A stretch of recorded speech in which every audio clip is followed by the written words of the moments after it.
En la edad de oro de la literatura detectivesca, junto a nombres como Agatha Christie y Gilbert Chesterton, brilló Dorothy Sayers, una de las fundadoras del Club de Detectives. Era un lugar donde los maestros de la pluma compartían los secretos del oficio, discutían las sutilezas de crear historias apasionantes y las estrategias para interactuar con los lectores. Entre sus obras destaca una historia oscura y enigmática sobre un hombre con los dedos de cobre, llena de misterios que aún esperan ser desvelados. El Club de los Egoístas es uno de los lugares más acogedores de Londres, donde cualquiera puede compartir sus pesadillas nocturnas o su entusiasmo por un nuevo dentista. Aquí se puede practicar ejercicios epistolares o imitar a Jane Austen, ya que el silencio es un invitado raro. Las reglas del club son estrictas. No se puede ignorar al interlocutor, fingiendo estar inmerso en los propios pensamientos.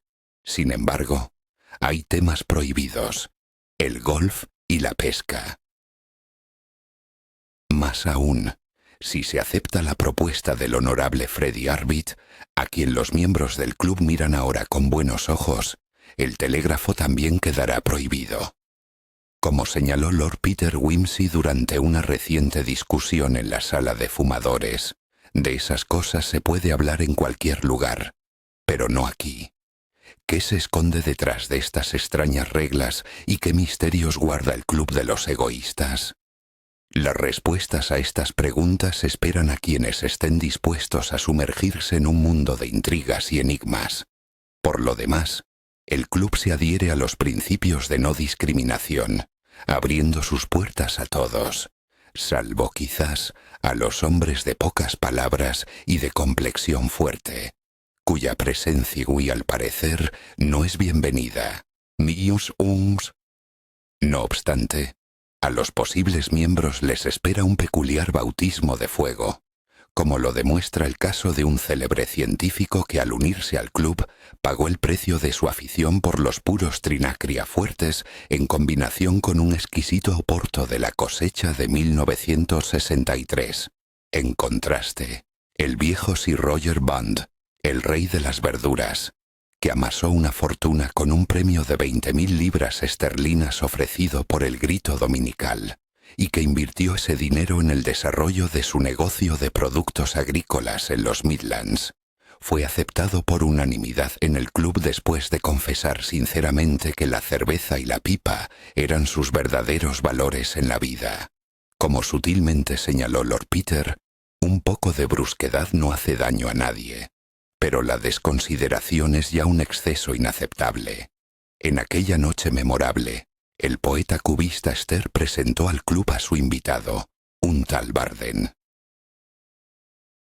Tras iniciar su carrera en el deporte profesional, Barden, debido a problemas cardíacos, se vio obligado a abandonar su carrera y fijar su mirada en Los Ángeles, donde se dedicó a promocionar su nueva película, Maratón. Para alivio general de los miembros del club, resultó ser una persona extraordinariamente agradable e incorrupta, ya que por lo general, los invitados resultaban ser personas muy dudosas e impredecibles. En aquella noche memorable, además del señor Barden, solo 8 personas se reunieron en el espacio semioscuro de la sala marrón. Esta habitación revestida con paneles de madera parecía la más propicia para el descanso y la conversación informal entre las numerosas salas de fumadores del club. Como se sabía, el club podía presumir de tener alrededor de media docena de refugios tan acogedores. La conversación comenzó con un intercambio de historias insignificantes pero divertidas. El señor Armstrong compartió un caso curioso del que fue testigo ese día en la estación Telmidbush. El señor Bates retomó el hilo de la conversación, señalando que eso no era nada comparado con un incidente verdaderamente misterioso que le ocurrió a él personalmente en la sucursal de BM en Euston Road. El maestro, a su vez, añadió que los rincones de Londres están llenos de historias dignas de la pluma de un escritor. Y como ejemplo citó su propio encuentro con una mujer llorando junto a un mono muerto. Luego el señor Judson tomó el relevo, relatando cómo una noche, en un desolado suburbio, se convirtió en observador involuntario de una escena. Un cuerpo inmóvil yacía en la acera, y a su lado inmóvil, un policía. El narrador, movido por el deseo de ayudar, preguntó si podía ser de alguna utilidad, pero el agente solo respondió con una advertencia. En su lugar yo no intervendría, señor. Ella se lo merecía. El señor Judson confesó que este incidente no le dejaba tranquilo.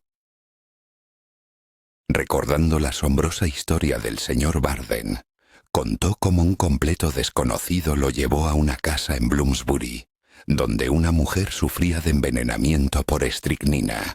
Este desconocido le ofreció toda su ayuda desinteresada durante toda la noche. Y cuando el peligro pasó, simplemente salió de la casa y desapareció. Lo más extraño de esta historia fue que cuando el señor Pettifer interrogó a la mujer rescatada, ella, con sincera sorpresa, respondió que nunca antes había visto a ese hombre y que lo había tomado por el asistente del propio Pettifer. «Ah, sí, casi lo olvido», dijo Barden de repente, atrayendo la atención de todos. «Me ha venido a la memoria una historia extraordinaria que me sucedió en la bulliciosa Nueva York. Todavía me pregunto qué fue, si un encuentro con un loco, una broma cuidadosamente planificada, o quizá realmente escapé por un milagro de un grave aprieto». El intrigante comienzo hizo que los presentes pidieran impacientemente al actor que continuara la narración. Bueno, esta historia tiene su origen en un pasado lejano. Comenzó Barden sumergiéndose en sus recuerdos. Hace unos 7 años, poco antes de que Estados Unidos entrara en la Segunda Guerra Mundial. Yo tenía entonces solo 25 años y ya había aparecido en varias películas. En aquella época, en Nueva York, vivía y creaba un tal Eric P. Lauder, un escultor cuyo nombre ya resonaba en ciertos círculos. Sin embargo, en mi opinión, su talento podría haber florecido aún más si no hubiera tenido un exceso de recursos económicos. Así, al menos, lo decían los conocedores, verdaderamente dedicados a su arte. Lauder exponía regularmente sus obras, organizando exposiciones individuales que invariablemente atraían la atención de un público selecto. Parece que prefería trabajar con bronce. «Masterman, ¿usted conoció a este escultor?», preguntó alguien dirigiéndose a uno de los presentes. Sobre la obra de Lauder, el interlocutor comentó que no conocía personalmente sus trabajos, pero recordaba fotografías de la revista Arte del Futuro. En su opinión, las obras le parecían recargadas y algo excesivas en detalles. El interlocutor añadió que Lauder se interesaba por materiales como el crisopraso, lo que en su opinión demostraba la solvencia económica del escultor. Mencionó una figura realista escandalosamente conocida llamada Lucina, fundida en oro puro e instalada en el recibidor de la casa de Lauder. El interlocutor confesó que la obra le produjo una impresión repulsiva y que no le encontró valor artístico. En su opinión, el arte debe ser agradable a la vista, de lo contrario, pierde su sentido. A pesar de ello, había algo atractivo en la personalidad de Lauder. A la pregunta de si conocía a Lauder, el interlocutor relató que el escultor lo había visto en la película Apolo llega a Nueva York, donde él interpretó el papel principal. La trama de la película narra la historia de un antiguo dios que cobra vida y llega a la ciudad moderna. El productor de la película era Robinson, conocido por su enfoque artístico en el trabajo. El interlocutor señaló que a pesar de la necesidad de aparecer desnudo en pantalla, como en la clásica estatua de Apolo de Belvedere, el trabajo se realizó con buen gusto. Lauder le escribió una carta al interlocutor expresando su interés en él como modelo y lo invitó a Nueva York. El interlocutor lo consideró una oportunidad de publicidad y, al finalizar su contrato, viajó al este y se puso en contacto con Lauder. El escultor lo recibió cordialmente y le ofreció alojamiento por varias semanas mientras se adaptaba a la ciudad. La casa de Lowder, ubicada a pocas millas de Nueva York, estaba llena de esculturas y otras obras de arte. Durante los meses de verano, su edad, según mis sensaciones, oscilaba entre los 30 y los 40 años. Poseía un cabello negro azulado y se distinguía por una energía inagotable y una mente vivaz, expresando sus pensamientos con una facilidad envidiable. Parecía estar en todas partes, siendo testigo de muchos acontecimientos y habiendo formado una opinión no muy halagadora sobre ellos. Uno podía pasar horas escuchando sus discursos. En su repertorio siempre había una historia ingeniosa sobre cualquiera, desde el mismísimo Papa hasta Nias y Groth, figuras conocidas del mercado de Chicago. El único tipo de historias que me desagradaban eran los chistes obscenos. No es que estuviera en contra de las historias picantes después de la cena. En absoluto. Por favor, no me consideren un puritano. Sin embargo, al contarlas, nos lanzaba miradas llenas de sospecha, como si tuviéramos algo que ver con ellas.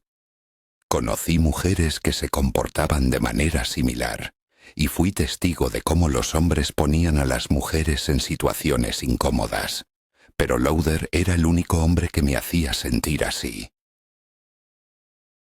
Sin embargo, dejando esto a un lado, Lowder era la persona más sobresaliente que jamás había conocido, y, como ya mencioné, su casa, sin lugar a dudas, se distinguía por su exquisitez, y las atenciones eran simplemente excelentes. Le complacía rodearse solo de lo mejor.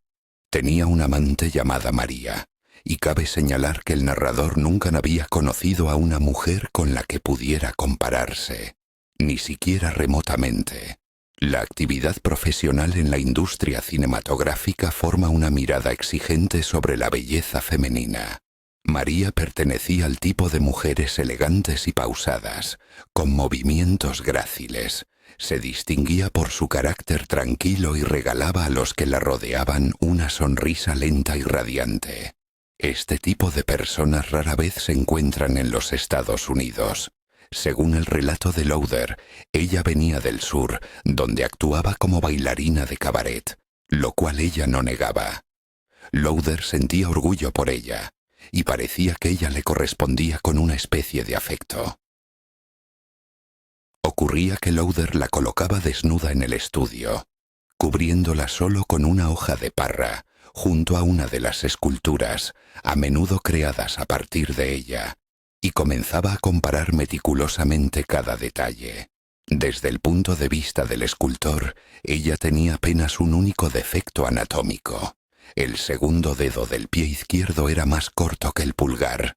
Por supuesto, en sus estatuas él lo corregía. María escuchaba todas sus explicaciones con una sonrisa bonachona, pareciendo distraídamente halagada por su atención. Sin embargo, según el narrador, a la muchacha a veces le cansaban sus extensas disquisiciones. A veces confiaba al narrador sus pensamientos más íntimos. Soñaba con un rancho con su propio cabaret, muchos cocineros con delantales blancos impolutos y relucientes azulejos metálicos. Luego me casaré, compartía ella, y tendré 4 hijos y 4 hijas, y enumeraba los nombres que había elegido para ellos. Al narrador le parecía conmovedor.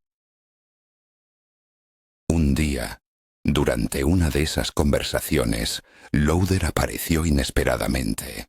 Sonrió, lo que hizo que el narrador supusiera que había oído algo. Sin embargo, no le dio importancia, lo que demostraba su incomprensión de María. Probablemente no podía imaginar que ella quisiera renunciar a la vida a la que él la había acostumbrado, y aunque él era algo autoritario en su trato con ella, no daba motivos para los celos. A pesar de su locuacidad y sus extravagantes esculturas, María lo tenía bajo su control, y eso era evidente. Habiendo pasado alrededor de un mes como huésped de Lowder, El narrador recuerda ese tiempo como un período lleno de momentos agradables. El espíritu creativo invadía a Lowther en 2 ocasiones, llevándolo a recluirse en su estudio durante varios días, entregándose por completo al trabajo y sin permitir el acceso a nadie. Estos impulsos creativos eran para él períodos de profunda concentración y entrega. Al finalizar el trabajo, Lowther organizaba fiestas, reuniendo a amigos y conocidos para celebrar y presentar su nueva creación. En aquel tiempo, trabajaba en una escultura de una ninfa odiosa que planeaba fundir en plata, y María a menudo posaba para él. Además de las actividades creativas, Lowther viajaba mucho, y juntos visitaban lugares de interés. Por eso, cuando el tiempo de su estancia llegó a su fin, el narrador sintió tristeza. La guerra había comenzado, y él decidió alistarse como voluntario. Sin embargo, debido a problemas cardíacos, no fue aceptado para ir a las trincheras. Esperando algún puesto, recogió sus cosas y partió. Le sorprendió la sincera tristeza de Lowther al despedirse. Él le repetía una y otra vez que se verían pronto. Finalmente, el narrador obtuvo un puesto en un hospital y fue enviado a Europa. No volvió a ver a Lowther hasta 1920. Este lo había llamado antes, pero en 1919 el narrador tenía programado filmar 2 películas a la vez. En 1920, estando en Nueva York para promocionar la película Impulso de Pasión, recibió una nota de Lowther invitándolo a quedarse y posar para él. Considerándolo una oportunidad para publicidad adicional, el narrador aceptó. Justo había recibido una oferta del Ministerio de Asuntos Exteriores para filmar Jack del Matorral del Hombre Muerto, sobre pigmeos, cuyo rodaje tendría lugar en África entre los bosquimanos. Tras enviar un telegrama confirmando su llegada en Sydney la 3ª semana de abril, se dirigió a casa de Lowther. Este lo recibió calurosamente, aunque al narrador le pareció que Lowther parecía mayor que la última vez. Se había vuelto más inquieto, y sus bromas habían adquirido un carácter oculto y terrenal, como si se las tomara en serio y siempre se refiriera al interlocutor. Antes, el narrador consideraba el nihilismo de Lowther como una pose, una manifestación de su naturaleza artística, pero ahora comprendió que había sido injusto con él. Lowther estaba realmente triste, y eso era evidente. El narrador conocía la razón de esa tristeza. Apenas ocuparon sus asientos en el automóvil, el narrador preguntó por el destino de María. «Ella me dejó», fue la lacónica respuesta. A decir verdad, esa noticia lo dejó perplejo. Le costaba creer que María hubiera demostrado la suficiente determinación como para hacer realidad su antiguo sueño de abrir su propio restaurante. Así que ella también le contó sus planes, ¿verdad?, preguntó Lowther. Bueno, usted probablemente es de esos hombres a quienes las mujeres tienden a confiar sus pensamientos más íntimos. Pero no, ella hizo algo mucho más ilógico. Simplemente desapareció de mi vida. El narrador no supo qué responder. Era obvio que el amor propio de Lowther estaba profundamente herido, sin mencionar sentimientos más profundos. Pronunció una frase de consuelo rutinaria, añadiendo que la partida de María, sin duda, sería una enorme pérdida para ella, tanto en el ámbito profesional como en el personal. Lowther estuvo de acuerdo con esta afirmación. El narrador preguntó cuándo exactamente ocurrió la ruptura y si Lowther había logrado terminar la ninfa en la que había estado trabajando antes de su último encuentro. «Oh, sí», respondió Lowther. Terminó la ninfa e incluso creó otra, completamente original. Le encantará al narrador, aseguró. Así pues, una vez cruzado el umbral de la casa y terminada la cena, Lowther anunció su inminente partida a Europa, prevista poco después de su reciente encuentro. En el comedor, en un nicho especialmente habilitado, se alzaba la ninfa, una obra de arte verdaderamente hermosa. Aunque no alcanzaba la perfección de Lucina, su parecido con María era asombroso. Lowther colocó al invitado frente a la escultura para que pudiera disfrutar de su vista durante toda la cena, y a decir verdad, era difícil apartar la mirada de ella. El anfitrión parecía sentir un orgullo genuino por la estatua, repitiendo incansablemente lo contento que estaba de que le gustara al invitado. En algún momento, el invitado sintió que el anfitrión se repetía de forma tediosa. Después de una cena abundante, se trasladaron a la sala de fumadores, donde Lowther mostró otro objeto que asombró al invitado. Era un imponente sillón, instalado junto a la chimenea. Elevándose unos 2 pies del suelo, consistía en una base con forma de diván romano, complementada con cojines y un respaldo alto, todo de roble y adornado con incrustaciones de plata. Pero el elemento principal que formaba el asiento era una escultura de una mujer desnuda a tamaño natural, con la cabeza echada hacia atrás y los brazos extendidos. Varios cojines permitían usar esta creación como sillón, aunque para ser justos, no era muy cómodo sentarse en él. Como elemento de escenografía, sin duda habría sido magnífico, pero la imagen de Lowther, cómodamente reclinado en él junto a la chimenea, causaba un ligero impacto. Algo inexplicable, sin embargo, atraía al narrador en esta creación. Ya le dije que esto tiene algo de novedoso. Se le recordó. Al examinarla más de cerca, quedó claro que la imagen era la de María, aunque los rasgos faciales estaban esbozados de forma muy esquemática. Probablemente, el artista decidió que cierta tosquedad en el acabado armonizaba mejor con el propósito del mueble. Sin embargo, al contemplar este diván, surgió la idea del declive creativo de Lowther. Las 2 semanas siguientes trajeron cada vez más incomodidad. Su tendencia a los ataques personales se volvió cada vez más obsesiva. A veces, mientras posaba, se sumergía en la narración de una de las historias más obscenas, sin apartar la mirada del oyente, como si estuviera probando su reacción. Y, a pesar de la bienvenida regia, el narrador pensaba cada vez con más frecuencia que en compañía de los bosquimanos se sentiría mucho más tranquilo. Luego siguió el relato del suceso más extraordinario. Los oyentes se animaron, acomodándose. Ocurrió la noche antes de mi partida de Nueva York. Continuó Barden. Estaba en la sala de fumadores cuando alguien abrió la puerta, y Basie me hizo una señal de advertencia. El invitado no deseado se sentó silenciosamente en uno de los sillones, mezclando el whisky con soda con especial cuidado para no interrumpir al narrador. Yo estaba en la sala de fumadores, esperando a Lowther.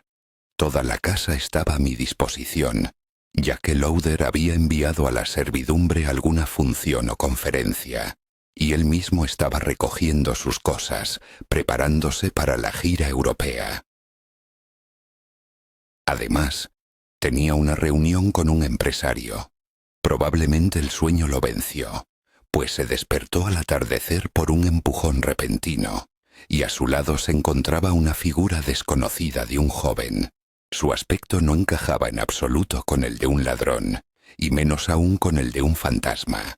Hay que admitir que su apariencia era de lo más corriente, vestido con un traje gris de fabricación inglesa, un abrigo de piel por encima, y en la mano un sombrero blando y un bastón.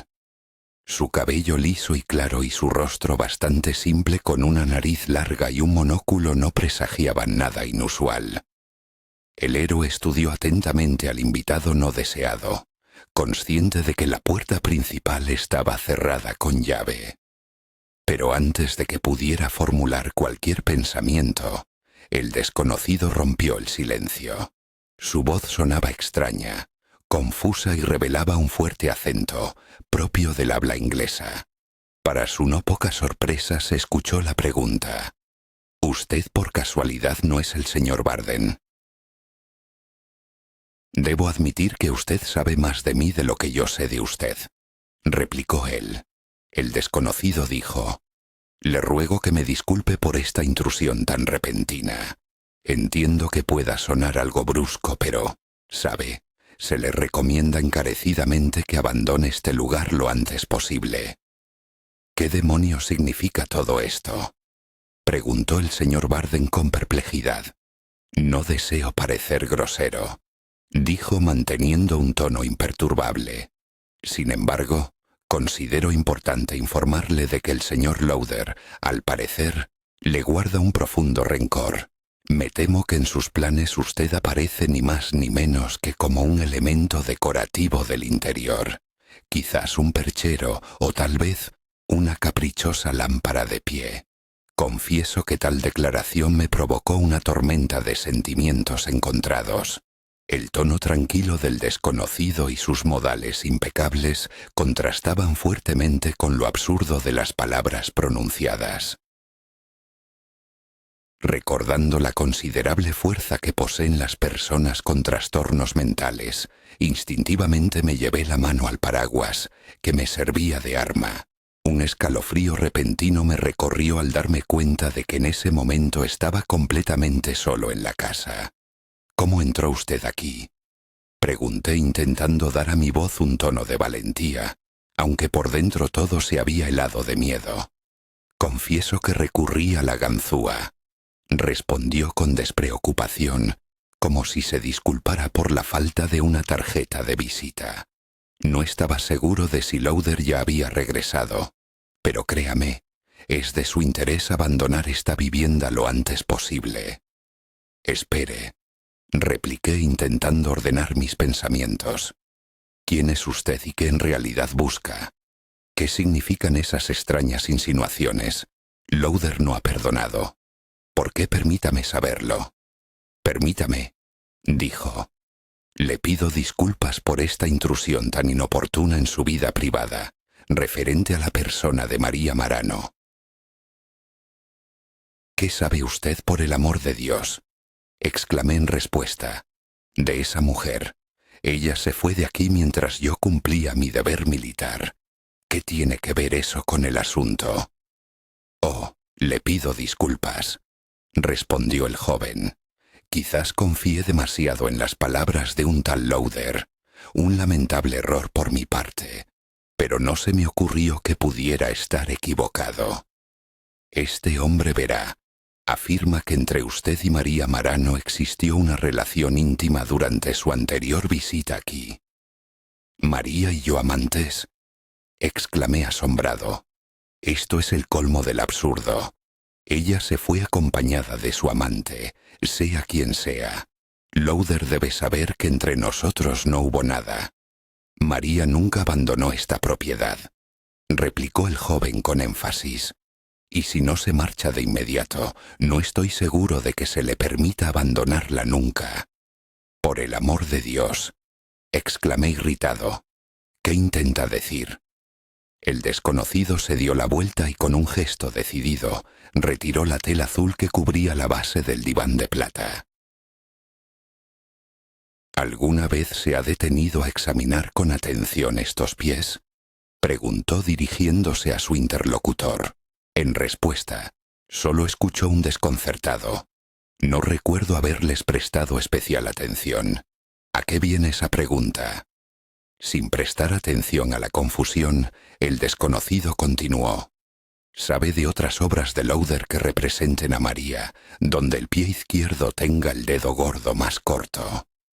En ese momento, el narrador no pudo evitar mirar la estatua, y en efecto, todo coincidía con las palabras del desconocido.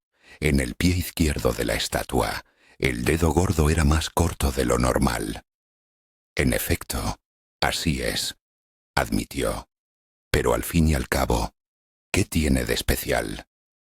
El joven repitió sus palabras con un tono extraño. «¿En verdad qué tiene de especial? ¿No quiere saber cuál es el secreto? De todas las estatuas de María Marano creadas por Lowther, solo esta tiene los pies que replican exactamente los pies de la María viva. Mire usted mismo». Con una fuerza inesperada para su frágil figura, descargó el atizador sobre el diván de plata, destrozando el brazo de la estatua a la altura del codo. Abriendo una brecha irregular en la capa de plata y agarrándose a un fragmento, arrancó el brazo por completo. Y, para su inmensa sorpresa, en el interior se encontró un hueso humano largo y reseco.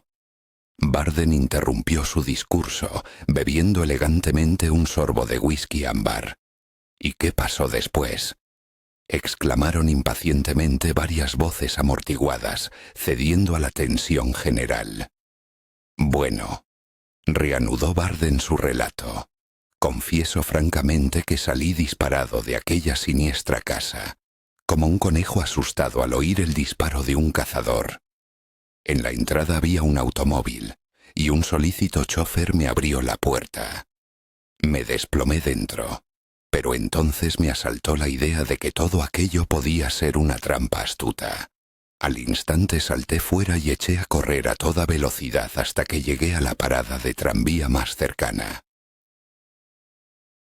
Sin embargo, al día siguiente me esperaba una sorpresa. Mi equipaje, según el horario, me esperaba en el aeropuerto, ya facturado para el vuelo a Vancouver. Al recuperarme me sentí extremadamente perplejo por lo que Lowther podría pensar de mi repentina desaparición. Pero la idea de regresar a aquella casa de pesadilla era insoportable para mí, y desde aquel fatídico día nunca más volví a encontrarme con ninguno de los dos. Todavía no tengo la menor idea de la identidad de aquel hombre rubio ni de su destino posterior, pero de Lowther sí que me enteré. Al parecer, le ocurrió algún trágico accidente. Se hizo el silencio, como si una conspiración de mutismo hubiera envuelto la inhabitación, y de repente, como un trueno, resonó la voz de Armstrong. Es una historia increíblemente fascinante, señor Barden. En sus palabras se sentía un amor genuino por todo lo relacionado con la maestría y el arte. Cabe señalar que fue Armstrong quien en su momento propuso la prohibición del telégrafo, lo que habla de su pensamiento poco convencional. Base, sin ocultar su asombro, preguntó: ¿estaba todo el esqueleto encerrado dentro de esa cubierta de plata? ¿Quiere decir que lo colocó dentro del molde cuando la fundición ya estaba terminada? Eso parece una tarea increíblemente compleja y arriesgada. El más mínimo error podría haber llevado al descubrimiento del esqueleto por parte de los trabajadores. Además, la estatua debería haber sido considerablemente más grande que el tamaño natural para ocultar completamente el esqueleto. Señor Barden, parece que lo ha engañado deliberadamente. Barden fue interrumpido por una voz repentina que provino de la penumbra detrás de su sillón. Baja, con un carraspeo, dijo: la figura no era sólida. Era solo una capa de plata sobre una base de cobre, aplicada directamente sobre el cuerpo. La dama estaba en esencia niquelada. Los tejidos blandos, obviamente, fueron eliminados con pepsina o algo similar después de que todo el proceso se completara. Sin embargo, no puedo dar fe de los detalles. Pero si es el propio Lord Wimsey quien nos ha honrado con su presencia, exclamó Armstrong mostrando sorpresa. Permítame preguntarle, ¿qué le dio tan sólida base para semejante afirmación? La aparición de Wimsey produjo en Barden un efecto comparable al de un rayo. Se levantó bruscamente de su asiento y dirigió la luz de la lámpara directamente al rostro del invitado inesperado, como si intentara asegurarse de la realidad de lo que sucedía. «Buenas noches, señor Barden», dijo Lord Peter con desenfadada cortesía. «Sinceramente me alegro de este nuevo encuentro. Le pido disculpas por el comportamiento algo extravagante mostrado durante nuestro primer y fugaz encuentro». Barden estrechó maquinalmente la mano extendida, pero las palabras se le quedaron atascadas en la garganta, incapaces de salir. ¿Acaso quiere decir que usted, ese misterioso mistificador, fue el enigmático desconocido con el que se encontró Barden?, preguntó Base con incredulidad y curiosidad. Ah, sí, añadió con cierta brusquedad, como reconociendo su propia torpeza.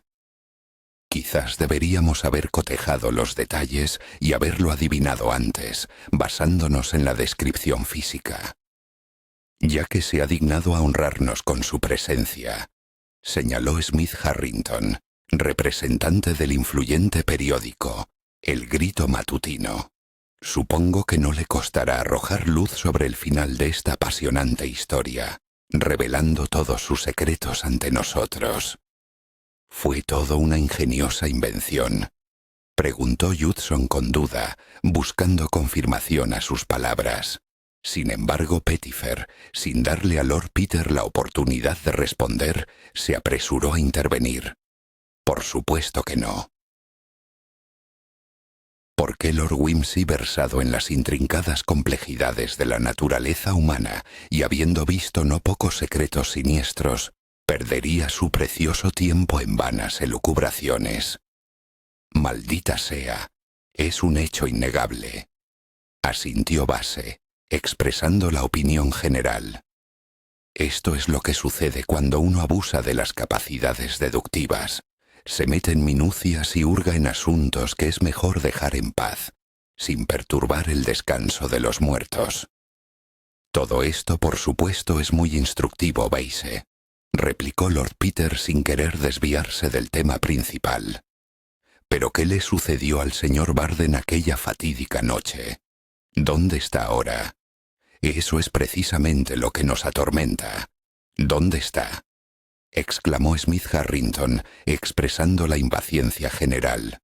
Escuche, Wimsey, sin rodeos, exigimos la historia verdadera, en toda su plenitud y sin ocultación, exigió Pettifer con insistencia, queriendo escuchar toda la verdad. Y nada más que la verdad,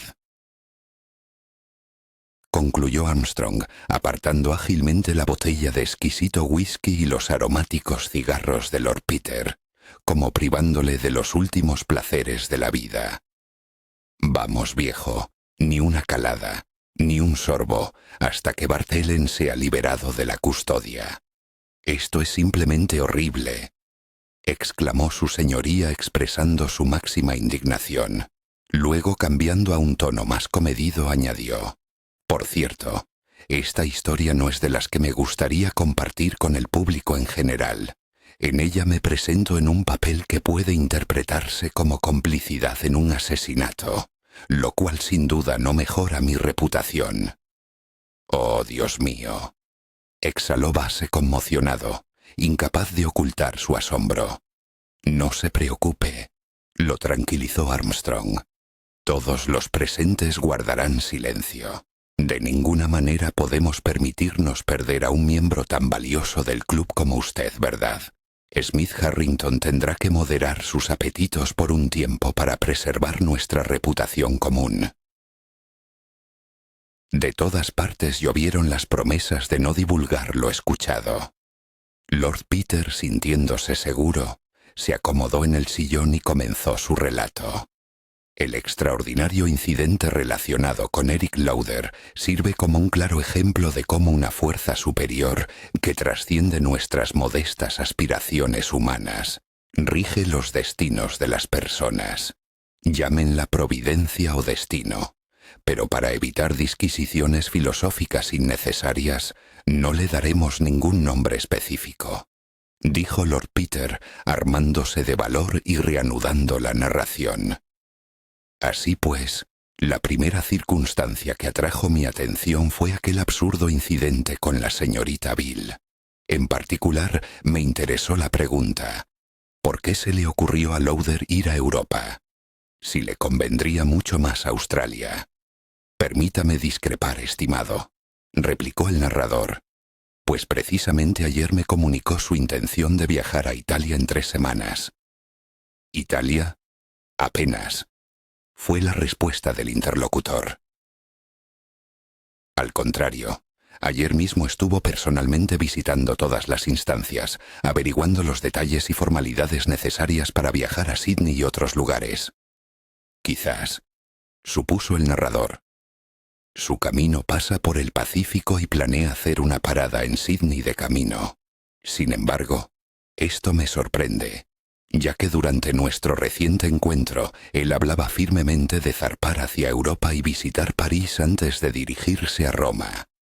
Invadido por la curiosidad, el narrador decidió visitar a Lauder un par de días después. Este, al parecer, se alegró sinceramente de la visita y se encontraba de muy buen humor, anticipando el próximo viaje.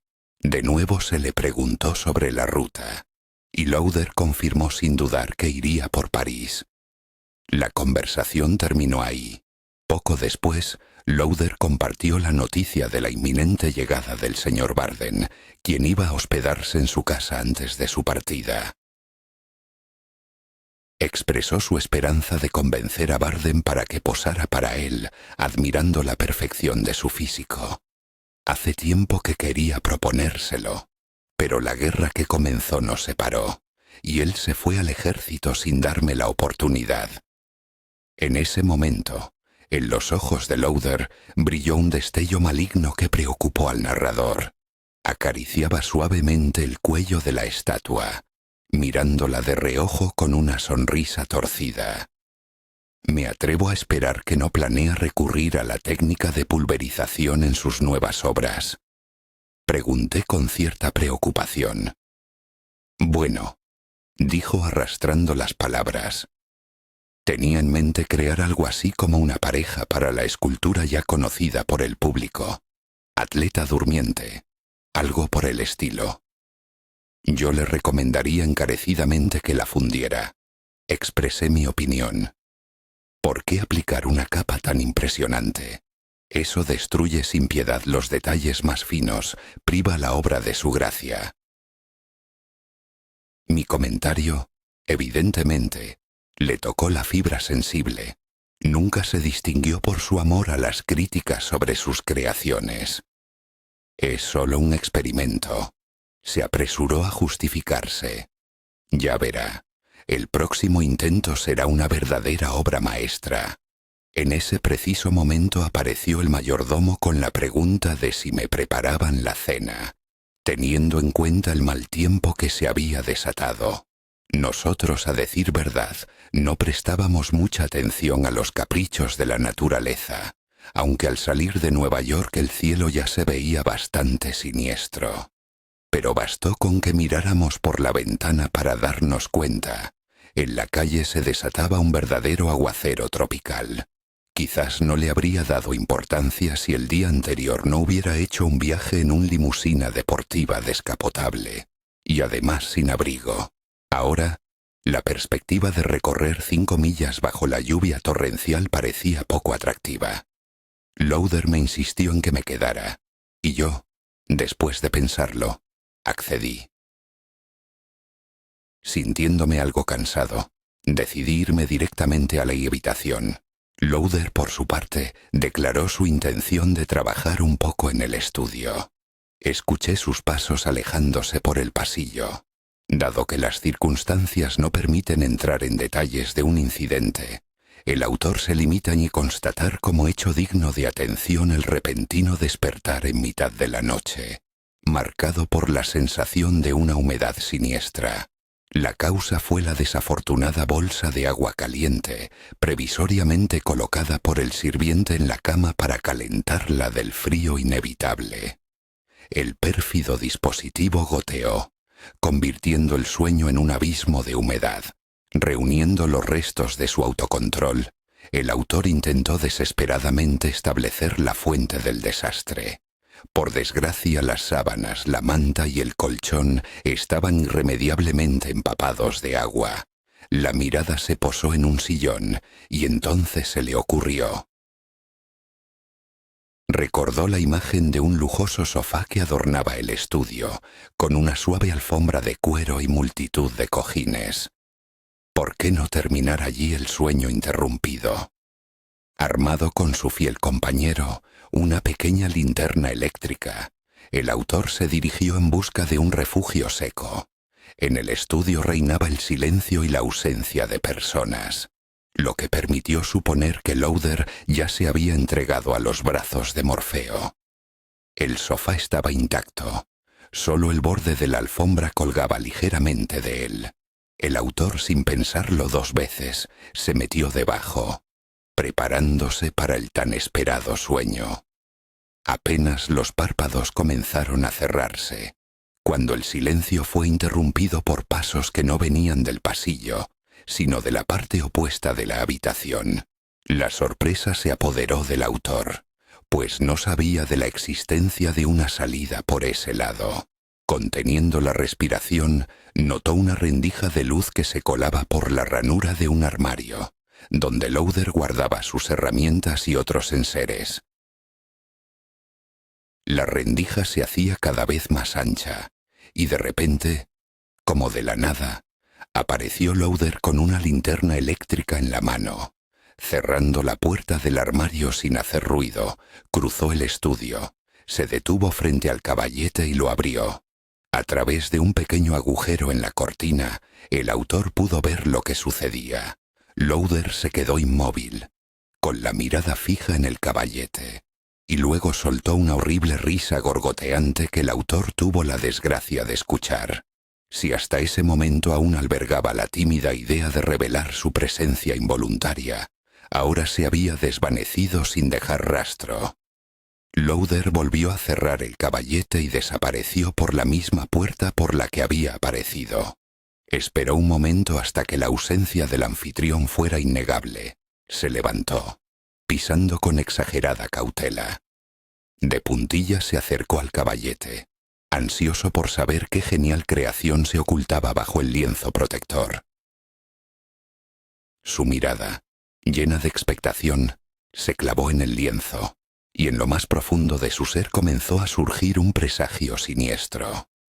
Esta sensación, como una llama fría, subía desde lo más hondo hasta la raíz del cabello, recorriendo su cuerpo con un escalofrío desagradable.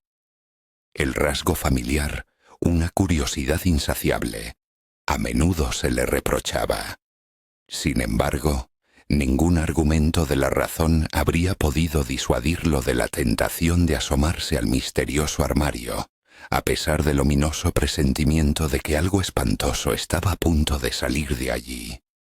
Una ligera agitación se mezclaba con el lúgubre silencio de la hora nocturna, cuando él, reuniendo todo su valor, se acercó resueltamente a la manija de la puerta.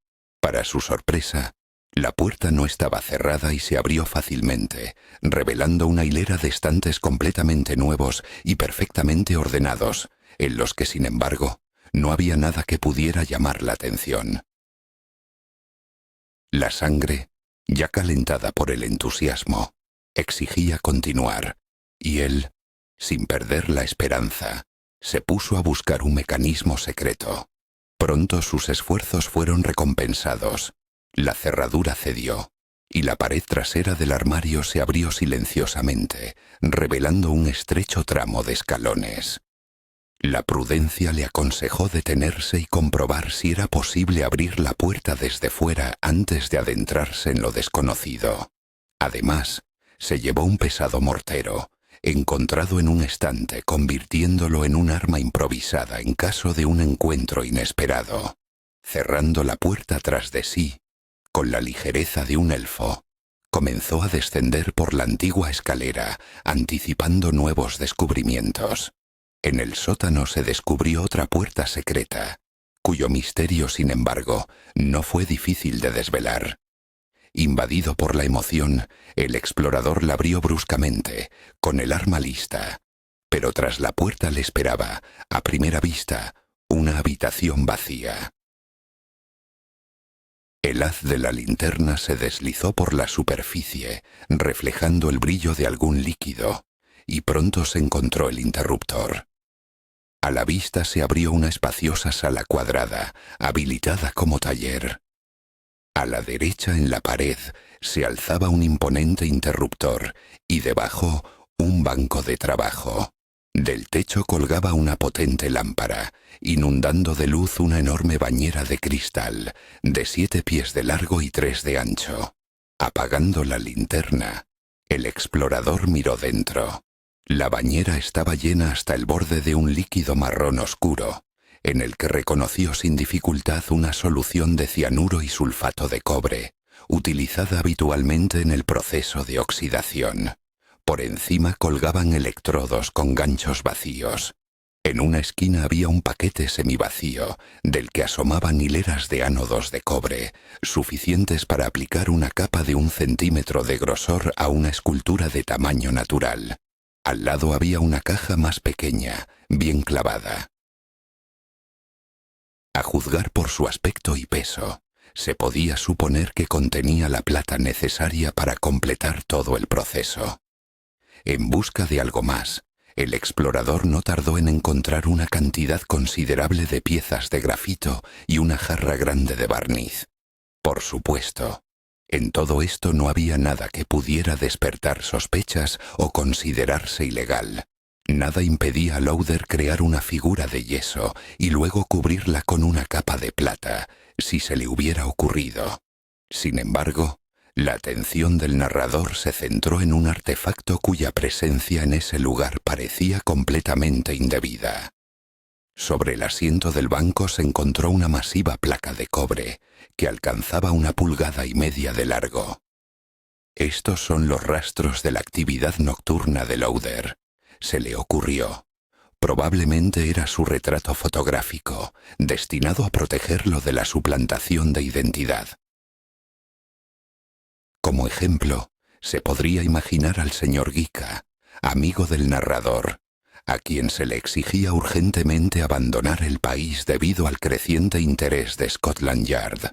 Sentado en la silla que antes pertenecía a Lowther, el narrador examinó meticulosamente este pequeño detalle. Se dio cuenta de que la investigación posterior debía basarse en 3 aspectos clave. En primer lugar, era necesario establecer si Barden planeaba viajar a Australia en un futuro próximo. De lo contrario, todas sus hipótesis cuidadosamente construidas perdían su valor. En segundo lugar, la presencia de cabello oscuro en Barden, similar al de Lowther, simplificaría considerablemente la tarea, asegurando una similitud suficiente para que coincidiera con los datos del pasaporte. Hasta ese momento, el narrador solo había visto a Barden en su papel de Apolo de Belvedere, y no sabía cuándo tenía la intención de visitar a Lowther. Y finalmente, en tercer lugar, se debía averiguar si Lowther tenía razones de peso para sentir animosidad hacia Barden. El protagonista sintió que su estancia en la habitación se había prolongado al máximo. Lowther podía regresar en cualquier momento, y en su memoria flotaba la ominosa bañera de sulfato de cobre y cianuro, que representaba un método bastante ingenioso para deshacerse de invitados indeseados. La perspectiva de convertirse en un objeto decorativo en la casa de Lowther no le entusiasmaba en lo más mínimo. Al héroe siempre le habían disgustado las cosas que pretendían ser lo que no eran. Ya fueran volúmenes de Dickens que ocultaban una caja de galletas en su interior, u otras mistificaciones similares. Y aunque no mostraba un interés particular en su propio funeral, le gustaría que se llevara a cabo con dignidad. Con especial cuidado, el héroe destruyó todos los rastros de su presencia, borrando las huellas dactilares, y regresó al estudio, donde ordenó el sofá. Le parecía que el descubrimiento de rastros de su visita no le agradaría a Lowther. Además, se despertó en él una curiosidad insaciable. Se deslizó de puntillas por el pasillo hasta la sala de fumadores. El diván de plata brillaba a la luz de su linterna, provocándole una sensación de repulsión que al parecer se había multiplicado. Superando las sensaciones desagradables, examinó atentamente los pies de la figura, pues conocía todo sobre el segundo dedo de María Marano. El resto de la noche, el héroe la pasó en el sillón, inmerso en sus pensamientos.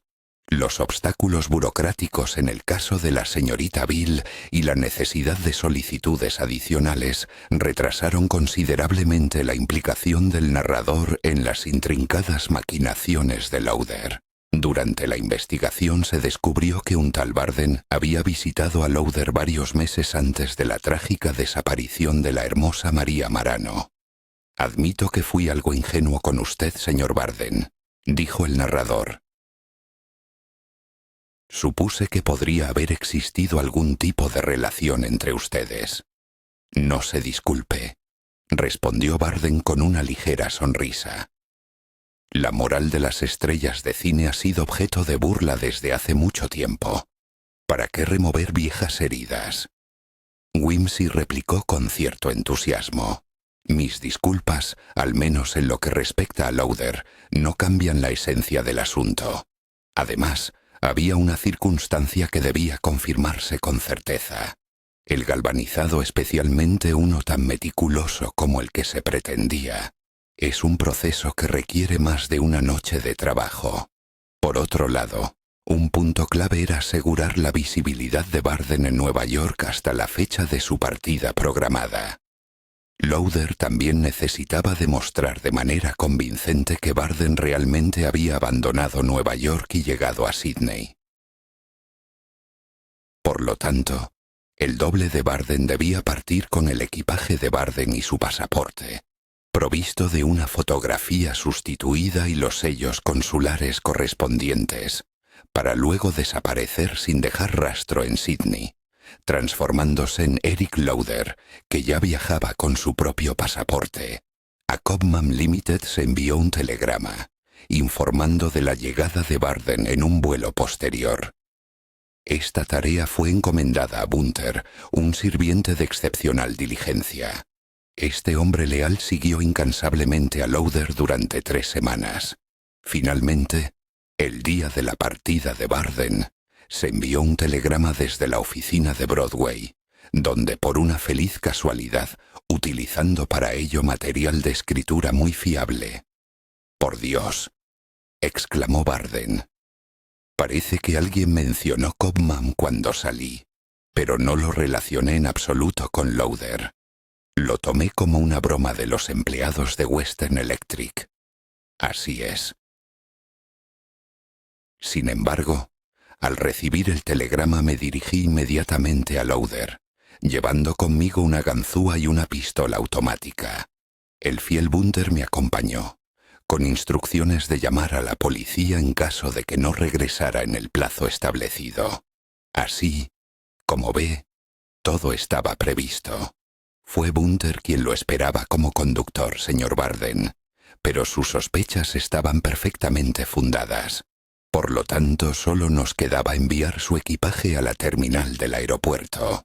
De camino, nos encontramos con los sirvientes de Lowther, que se dirigían a Nueva York en automóvil. Esto confirmó la corrección de nuestra dirección y simplificó la tarea. A decir verdad, el autor de estas líneas no tiene nada que añadir a lo ya dicho. Una vez asegurado de la seguridad de la persona que le interesaba y de que había abandonado la vivienda, se dirigió directamente al estudio. Sin embargo, para su sorpresa, estaba completamente vacío. Entonces decidió probar otra vía. Abrió la puerta secreta y, como había supuesto, notó una estrecha franja de luz que se colaba por debajo de la puerta del taller, situado al final del pasillo. Era evidente que Lowther había estado allí todo el tiempo. Por supuesto, sin perder un segundo, sacó su pequeña pistola y con suma precaución entreabrió la puerta. La escena que se presentó ante sus ojos era muy elocuente. Lowther estaba de pie entre la bañera y el interruptor, tan absorto en su tarea que no se percató de su aparición. Sus manos estaban manchadas de grafito, una cantidad considerable del cual estaba esparcida sobre el forro. En sus manos sostenía un largo y flexible ovillo de alambre de cobre que se extendía hasta el transformador. El paquete grande ya había sido abierto, y todos los ganchos estaban ocupados. «Lowther», lo llamó el autor en voz alta. Este se giró bruscamente, y en la expresión de su rostro no había nada que se pareciera a lo humano. «Wimsey», exclamó con genuina sorpresa. «¿Qué demonios hace usted aquí?» «He venido», respondió el autor con serenidad, «para decirle que sé cómo se meten las manzanas en la empanadilla». Arrancó la pistola automática, apuntando hacia su adversario. La respuesta fue un grito desgarrador, lleno de horror, y un desesperado impulso hacia el interruptor. Sumergiendo la habitación en la oscuridad total, privó al tirador de la posibilidad de apuntar. El sonido de un cuerpo que se acercaba en la oscuridad aumentaba, y de repente se escuchó un golpe amortiguado, acompañado de un chapoteo de agua. Luego siguió un alarido, tan penetrante y atormentador, que ni siquiera un veterano de 5 años de guerra había oído algo parecido, y esperaba no volver a oírlo nunca más. Instintivamente se lanzó hacia el interruptor, encendiendo todo a ciegas, hasta que finalmente encontró el correcto. La brillante luz de la lámpara sobre la bañera rompió la oscuridad. Allí, en la bañera, yacía su oponente, cuyo cuerpo aún se convulsionaba en los estertores de la muerte. El cianuro, como se sabe, es una de las formas más rápidas y dolorosas de morir. Antes de que pudiera hacer algo quedó claro. El hombre estaba muerto, envenenado y ahogado al mismo tiempo. El ovillo de alambre en el que se había enredado estaba en la bañera con él. Sin pensarlo, tocó el alambre y al instante recibió una potente descarga eléctrica, casi perdiendo el conocimiento. Entonces comprendió que en pánico había encendido la corriente al buscar el interruptor. Volviendo a mirar en la bañera, vio que al caer, el hombre se había aferrado convulsivamente al alambre.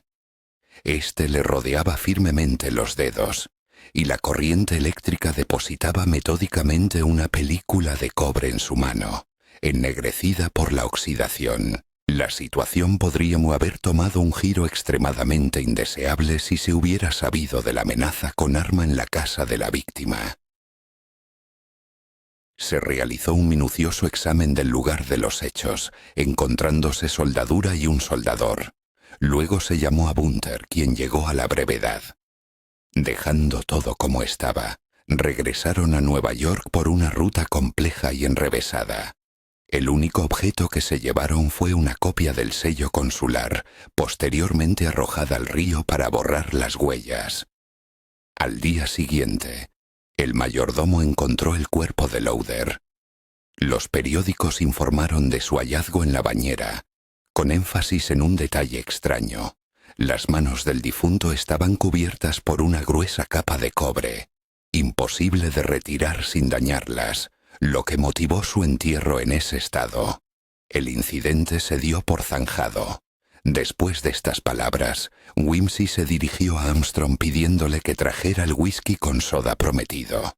Smith Harrington, vivamente interesado en los detalles, preguntó por el destino del diván. Wimsey explicó que lo había adquirido en la venta de los bienes de Lowder. Luego se dirigió a un viejo sacerdote católico, su antiguo conocido, a quien le contó toda la historia, haciéndole jurar silencio. El sacerdote, mostrando comprensión y sensatez, accedió a ayudar.